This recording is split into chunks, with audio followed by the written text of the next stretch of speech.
always really hesitant to answer questions like this because I think that a list should be given to you secondary to letting people know that their first step in prepping shouldn't be to go out and buy things in mass quantities. Hoarding is not prepping. Personally, I don't think that going out and buying a bunch of stuff is necessarily the best way to be prepared. One, because capitalism is falling and we're not going to feed the machine and let them scare us to putting more money in their pockets. Second, a lot of that stuff you can live without. Like, you can actually live without paper towels. You can live without toilet paper too if you just buy a bidet. My advice when people ask specific items is to, over a couple of days, write down, keep a mental note of all the things in your house that you're using, all of the consumables in your house that you're using that you would be really uncomfortable if you had to go without. Once you have that list, switch everything in your house that you can to reusable. Get some reusable paper towels, a bidet, rags for cleaning, usable makeup wipes. Switch to reusable and you'll never run out. You also don't need to take up tons of storage in your house, stacking toilet paper for the next 4 years. Next, from those consumables, you can see which of those consumables you could extend the life of by investing in something else, like some waterproof spray for your boots,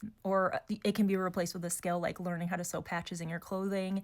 Anything that you can extend the life of those consumables so that you're not feeding into the machine, buying more stuff, and becoming a hoarder. Next, you can learn to do some of those things for yourself or learn a different way to survive without it. You probably don't need every single one of those consumables.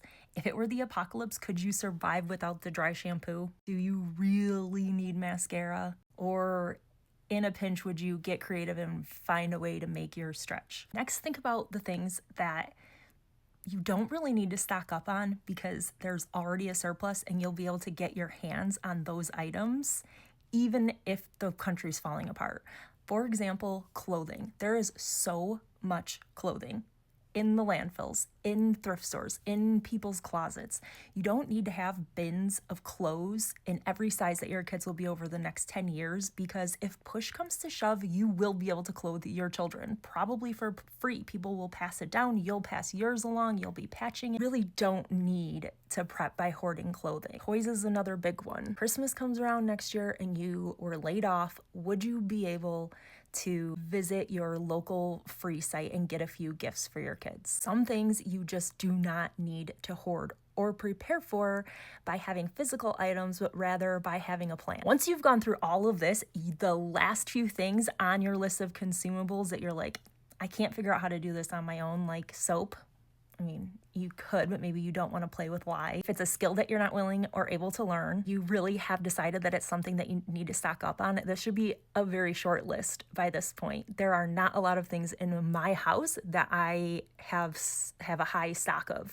The things that I have decided that I wanted to have a stockpile of, I actually stock a little bit more than my family would need since I have the extra space from not hoarding other stuff because I figure those are things that my friends and family and neighbors will also be in need of. Prepping is really about minimizing discomfort, and you'd be surprised with how little you can survive with and how much you'd be willing to make yourself uncomfortable in order to share those convenience items with somebody else who it may not be a convenience item for them. So do your best as far as building a stockpile goes, but don't make that your main focus. Focus on learning who your neighbors are, seeing who knows how to do what, who can do oil changes or car repairs, who can mend a pair of shoes, who knows how to sew, who knows how to can. Food preservation, you can't really survive without knowing how to preserve your own food in a true apocalypse. You'd be better off learning that and how to purify water